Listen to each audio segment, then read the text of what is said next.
In the early years of Singapore's independence, the newly formed nation faced immense challenges. Surrounded by larger, powerful neighbors, Singapore's leaders knew that the country had to be prepared to defend itself.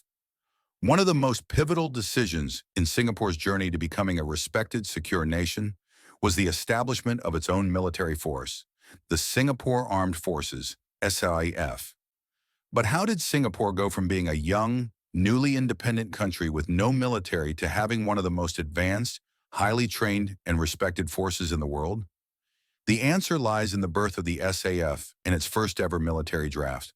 This chapter in Singapore's history would shape not just the country's defense, but also its identity. Today, we take a deep dive into this key moment in Singapore's story. Chapter 1. The Path to Defense, a Nation's Need for Self-Reliance.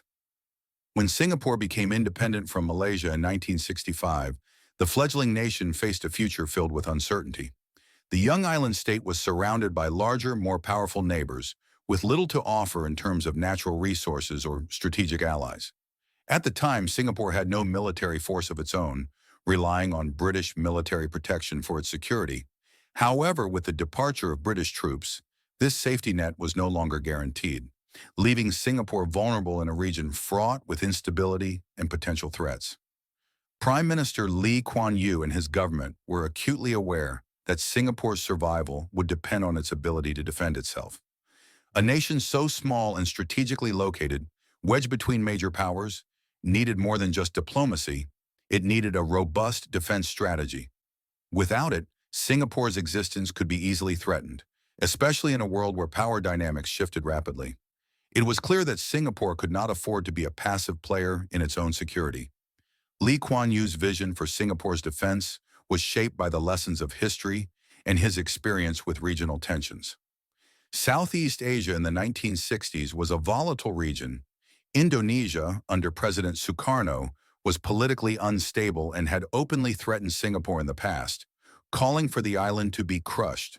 Malaysia itself was grappling with its own internal challenges, and the regional power balance was constantly in flux. Singapore's neighbors were embroiled in ideological struggles, with communist insurgencies gaining ground in countries like Malaysia and Vietnam. The fear of being swept up in regional conflicts, or, worse, being a target of hostile powers, was ever present. In this context, Lee and his government recognized the urgent need for Singapore to establish its own defense force.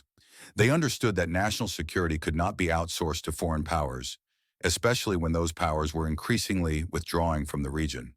The British, once the protector of Singapore, were no longer a reliable guarantor of the island's safety.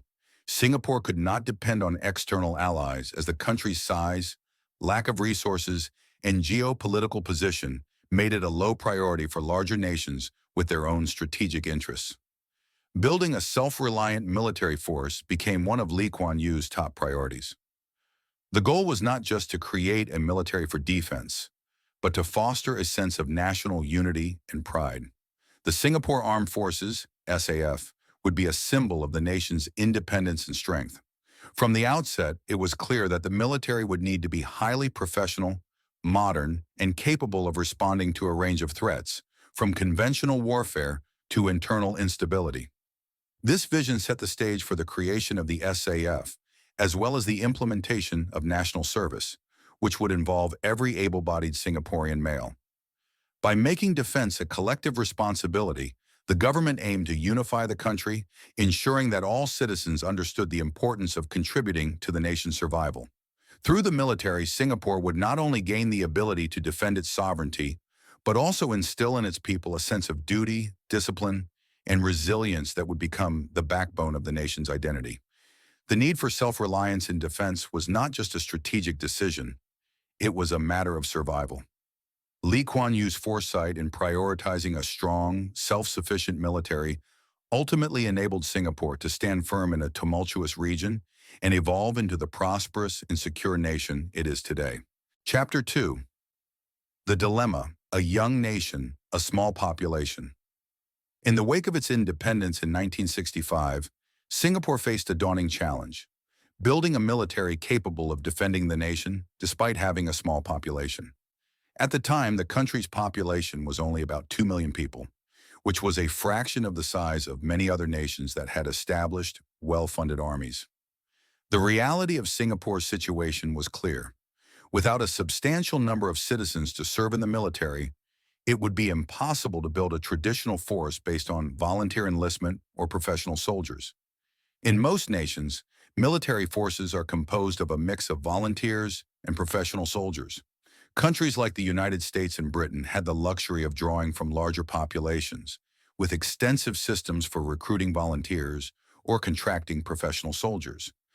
But Singapore didn't have the size or resources to follow suit. With its small size, young population, and minimal manpower, it was impossible for the nation to build a traditional military that would ensure its survival. This situation forced Singapore's leaders to think creatively. Faced with these constraints, the government had to come up with a solution that would allow the country to rapidly build a capable and sustainable military force. The solution was to introduce a system of conscription, compulsory military service for all able-bodied men. Conscription, or mandatory military service, was not a novel idea. Many countries had implemented it, especially during times of conflict.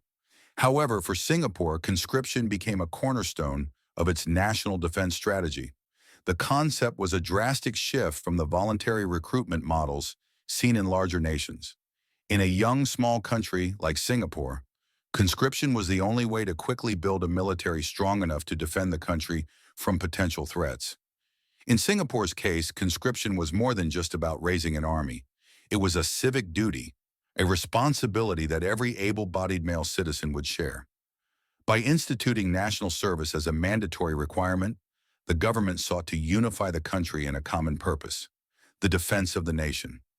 Rather than relying on a small professional force, Singapore would create a large pool of trained, active duty personnel who would be able to respond quickly to any threat.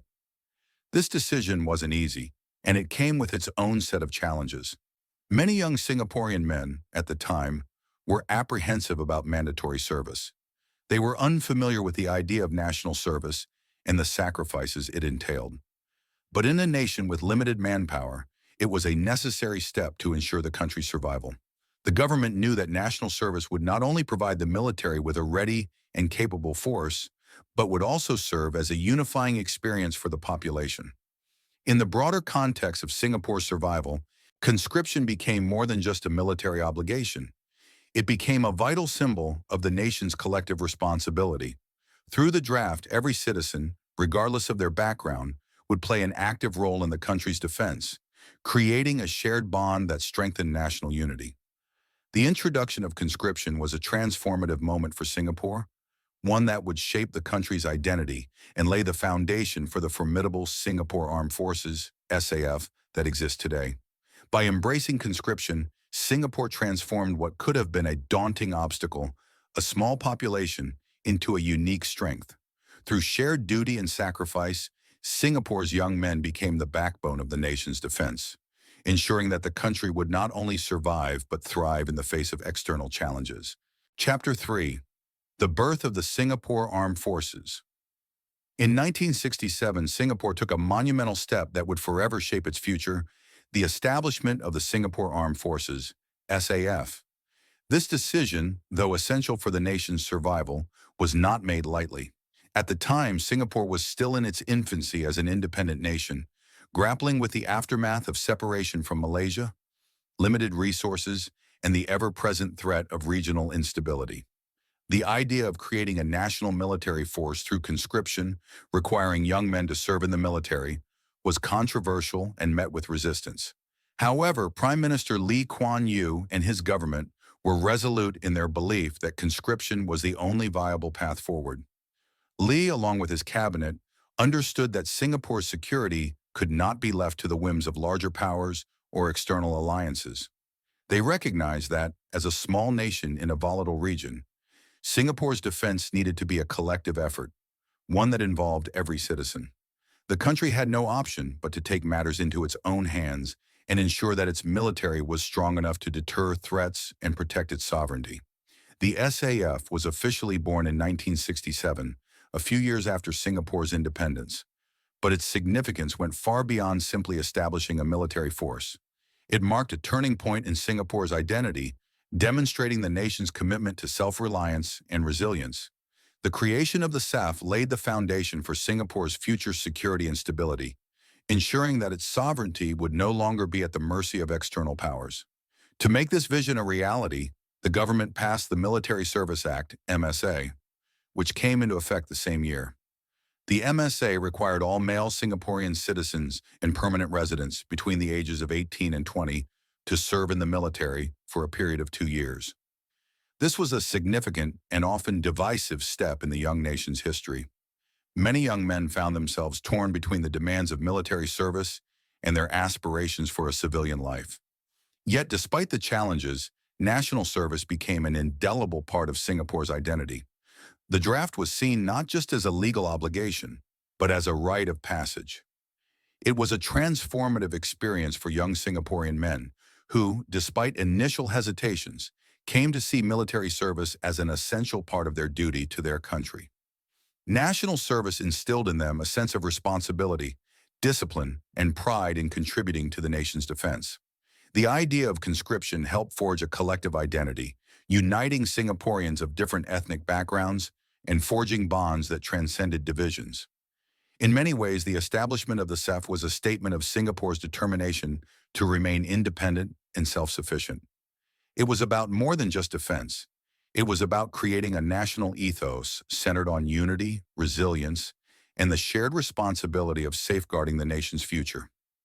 Over the years, the SAF would evolve into one of the most advanced military forces in the world, but its roots in that moment in 1967 would remain a defining element of Singapore's character and strength.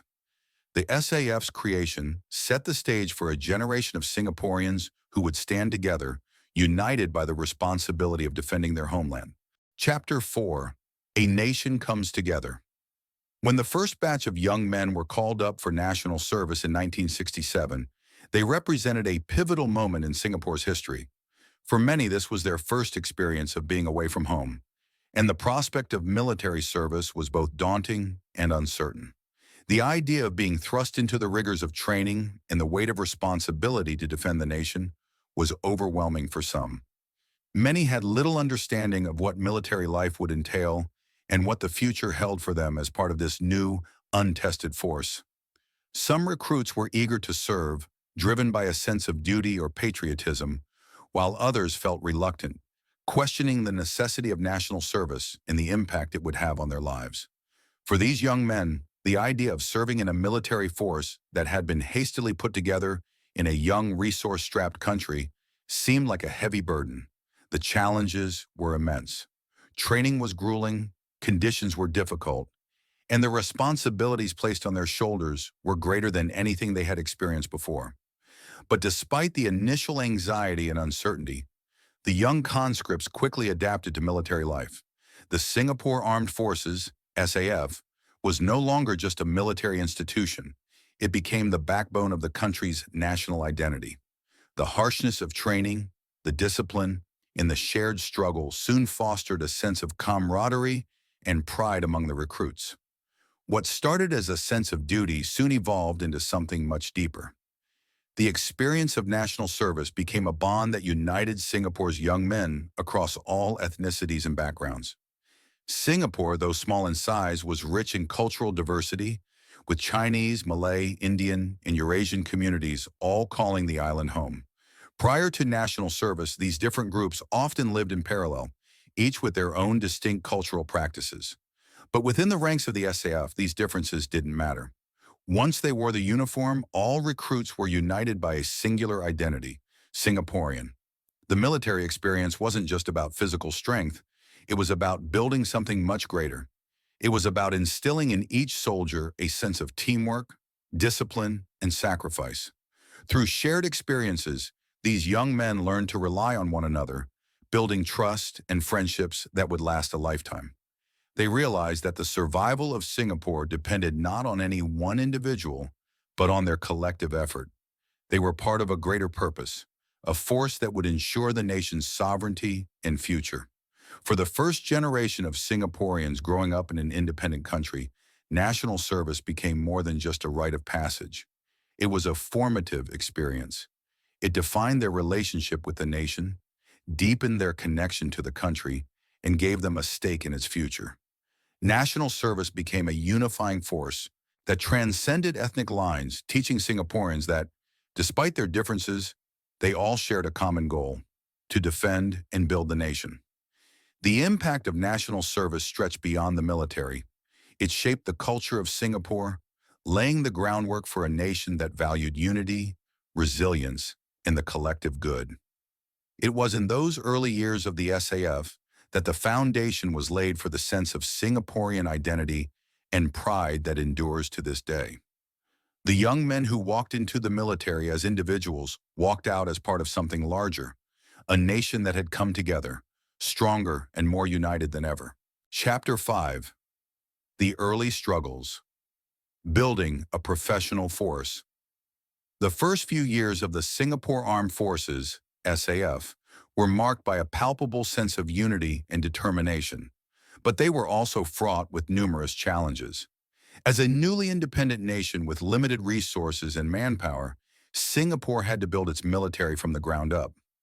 The first batches of conscripts had little to no military experience, and this lack of training posed a significant hurdle in the SAF's early development. The country needed a well-trained, professional army capable of defending its sovereignty and securing its place in a volatile region, and that task was no small feat. One of the most immediate challenges was the creation of a comprehensive training system.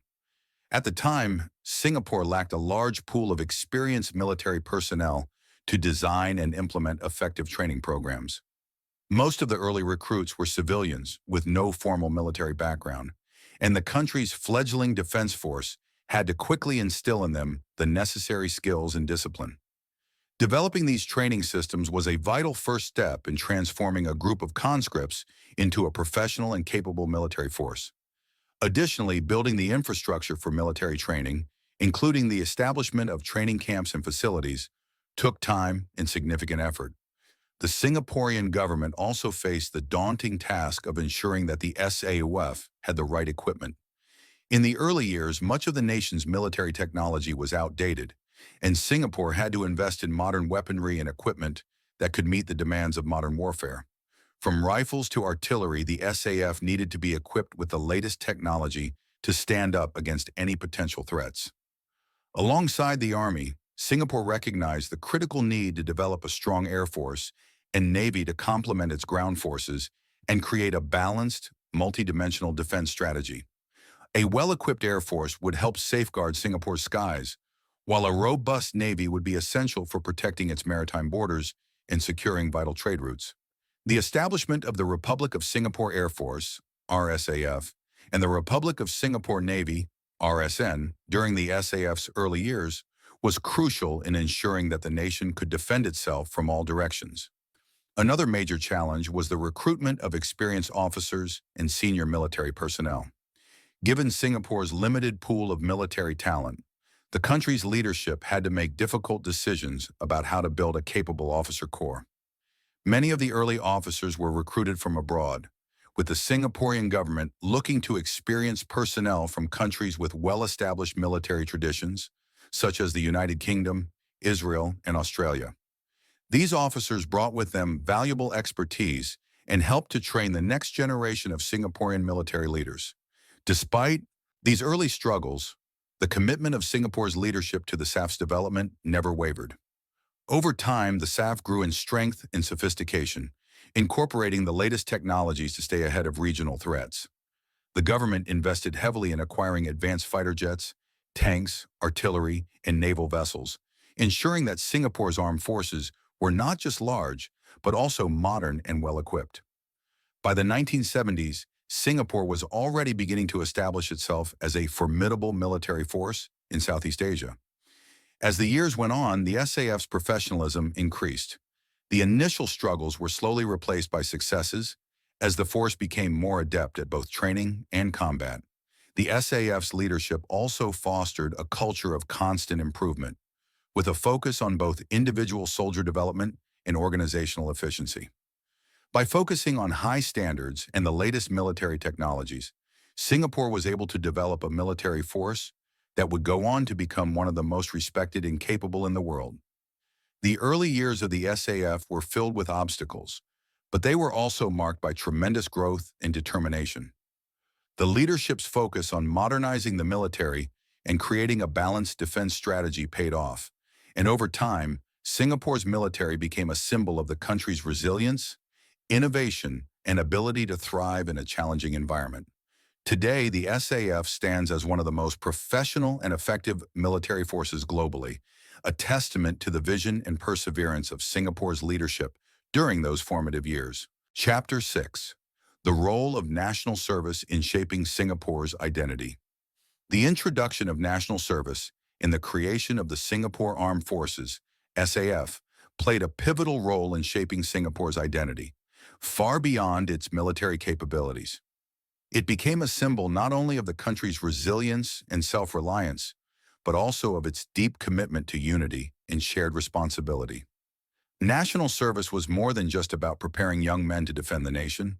It was about building a cohesive society in a young, multi-ethnic nation still finding its footing in the world. For Singapore's youth, national service became a rite of passage. For many young Singaporeans, it was their first experience stepping outside of their comfort zones and interacting with people from different backgrounds. This shared experience, often in challenging and intense conditions, helped to forge bonds that transcended the typical divisions of race, religion, and socioeconomic status. Whether Chinese, Malay, Indian, or Eurasian, the recruits quickly learned that when it came to defending Singapore, their individual identities mattered less than their collective role in the country's survival. During the initial years of national service, young men from different parts of Singapore were brought together in a highly structured environment where teamwork and discipline were essential. The military training was tough and the conditions demanding, but it was within this environment that national service took on its true meaning. It was the great equalizer, providing every Singaporean with a common purpose and a shared sense of pride in the nation's future. The experience taught them that Singapore's survival depended not just on military might, but on the unity of its people, each person contributing to the greater good. National service also became a key avenue for instilling values such as duty, sacrifice, and loyalty to the nation. The sense of responsibility instilled in young men during their time in the SAF went far beyond the military. These lessons in discipline, teamwork, and respect for authority formed the foundation for Singapore's broader national culture. The service was not just about making soldiers, it was about fostering citizens who would go on to contribute to all areas of society, from business to politics, education to community development. Over the decades, national service evolved into a cornerstone of Singapore's national identity, one that was deeply embedded in the nation's psyche. As Singapore grew into a global economic powerhouse, national service continued to be a defining feature of the country's social fabric. It remained a crucial rite of passage for young men, regardless of their social or ethnic backgrounds, reinforcing the idea that every citizen had a role to play in safeguarding the future of Singapore. Today, national service continues to shape the values and identity of the nation. It has evolved alongside the SAF, which has become one of the most advanced and capable military forces in the world, consistently keeping pace with the latest technological advancements and operational strategies. The vision and foresight of Singapore's leadership during the early years of independence have borne fruit in the form of a highly professional, well-equipped defense force and a unified society that takes great pride in its resilience and self-reliance. National service remains a vital part of Singapore's identity and a symbol of the nation's determination to stay strong and united. It's not just a military obligation, it's a shared experience that continues to build the character of the nation, bringing people together in ways that few other institutions can. It's a living testament to the vision of Singapore's founding leaders, who understood that a nation's strength lies not only in its military power, but in the unity and commitment of its people. Through national service, Singapore has built a lasting legacy of strength, pride, and solidarity that continues to define the nation today. Conclusion: a legacy of strength and security. The birth of the Singapore Armed Forces, SAF, and the introduction of national service in the late 1960s were pivotal moments that forever changed the trajectory of Singapore's history. What began as a necessity, a strategic response to ensure the security and survival of a newly independent and vulnerable nation, has blossomed into one of the defining cornerstones of Singapore's success and global standing. The SAF not only provided Singapore with the means to defend itself, but also played a critical role in uniting the nation. National service became more than just an obligation. It was a unifying force that brought together people from all walks of life, regardless of race, religion, or background, in the shared cause of national defense. The legacy of the first military draft continues to echo today, with Singapore building on its strong military foundations and fostering a society that upholds values of discipline, resilience, and unity. Looking back at the birth of the SAF, it's clear just how far Singapore has come. From being a small island with no military force to becoming a global powerhouse with one of the most advanced and capable defense forces in the world, Singapore's journey is a remarkable story of determination, innovation, and the unshakable belief that a united nation can overcome any challenge. This transformation is a testament to the vision and foresight of its leaders, who recognized that national security and unity were inextricably linked to the nation's survival and success. Today, Singapore stands as a beacon of resilience and self-sufficiency, a country that has turned its challenges into opportunities. The SAF remains a key pillar of Singapore's defense and a symbol of the nation's strength. But more importantly, Singapore's true strength lies not just in its military, it lies in its people. It is the spirit of the Singaporean people, their dedication, and their shared commitment to building a better future that has allowed the country to thrive and prosper.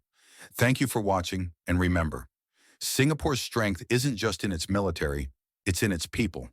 The heart and soul of the nation continue to drive its journey forward, ensuring that Singapore remains a force to be reckoned with in the global arena.